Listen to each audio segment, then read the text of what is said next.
അങ്ങനെ നമ്മുടെ നിധി സുധീഷിനോട് പറയുന്നുണ്ട് അവളുടെ അച്ഛൻ കാരണം അയാൾക്ക് ഒരു അപകടവും സംഭവിക്കാൻ പാടില്ല, അതുകൊണ്ട് മാത്രമാണ് നിങ്ങൾ വരാത്തതുകൊണ്ട് ഞാൻ കാത്തിരുന്നതെന്നൊക്കെ പറയുമ്പോൾ ഇതൊക്കെ കേൾക്കുമ്പോൾ നമ്മുടെ സുധീഷ് ആകെ വിഷമിച്ച് നിൽക്കുന്നുണ്ട്. പിന്നെ കാണിക്കണത് നമ്മൾ നീതു ഹരീഷിൻ്റെ അടുത്തേക്ക് വരുന്നുണ്ട്.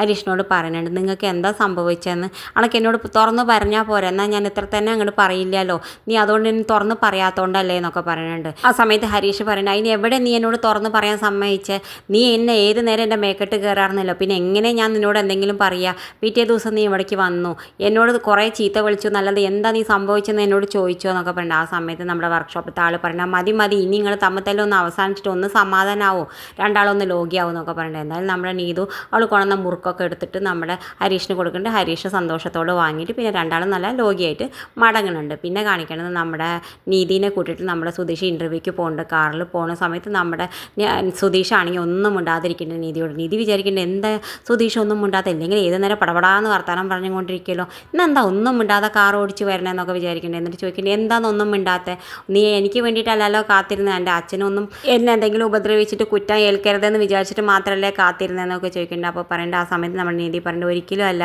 നിങ്ങൾക്ക് ഒരിക്കലും ഒരു അപകടവും സംഭവിക്കരുത്, കാരണം നിങ്ങൾക്ക് കുറേ ബുദ്ധിമുട്ടുണ്ടായിട്ടുണ്ട്, ഇനി ഒരിക്കലും അങ്ങനെ സംഭവിക്കരുത്, നിങ്ങൾ അന്ന് അച്ഛൻ വെല്ലുവിളിച്ചത് എന്നോട് പറയായിരുന്നില്ല, എന്നാൽ നമുക്ക് അങ്ങോട്ട് പോകുന്നേ വേണ്ടിയിരുന്നില്ലല്ലോ ചോദിക്കേണ്ടത്. ആ സമയത്ത് നമ്മൾ സുധീഷ് പറയേണ്ട ഞാൻ അങ്ങനെ വന്ന് വെല്ലുവിളിച്ചത് പറഞ്ഞിട്ടുണ്ടെങ്കിൽ നീ എന്ത് ചെയ്യും, ഇവയാൾ നുണയനാണ്, എൻ്റെ അച്ഛൻ അങ്ങനെ ഒരിക്കലും ചെയ്യില്ല എന്നൊക്കെ അല്ലേ പറയുക, അല്ലാതെ നീ എൻ്റെ ഭാഗത്ത് നിൽക്കുമോ ചോദിക്കുന്നുണ്ട്. ഇത് അങ്ങനെയല്ലേ പറയാൻ നിധിയെന്ന് ചോദിക്കുന്നുണ്ട്.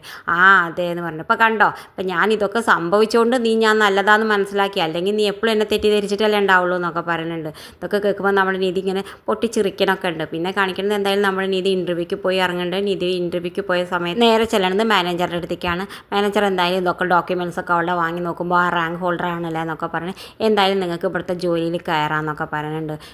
ഇത് കേൾക്കുമ്പോൾ ഒരു ക്വസ്റ്റ്യൻസ് നിങ്ങൾ എന്നോട് ചോദിച്ചിട്ടില്ല അതെന്ന് പറയുമ്പോൾ എന്തിനാണ് നിങ്ങളോട് ചോദിക്കുന്നത്, നിങ്ങളൊരു ഫ്രഷറല്ലേ, നിങ്ങളിനി നിങ്ങളുടെ കഴിവ് ഇവിടെ ഈ കമ്പനിയിൽ കാണിക്കൂ എന്നൊക്കെ പറയുന്നുണ്ട്. ഇതൊക്കെ കണ്ടിട്ട് നമ്മുടെ നീതി സന്തോഷത്തോടെ കൈയൊക്കെ കൊടുത്ത് ഇറങ്ങുന്നുണ്ട്.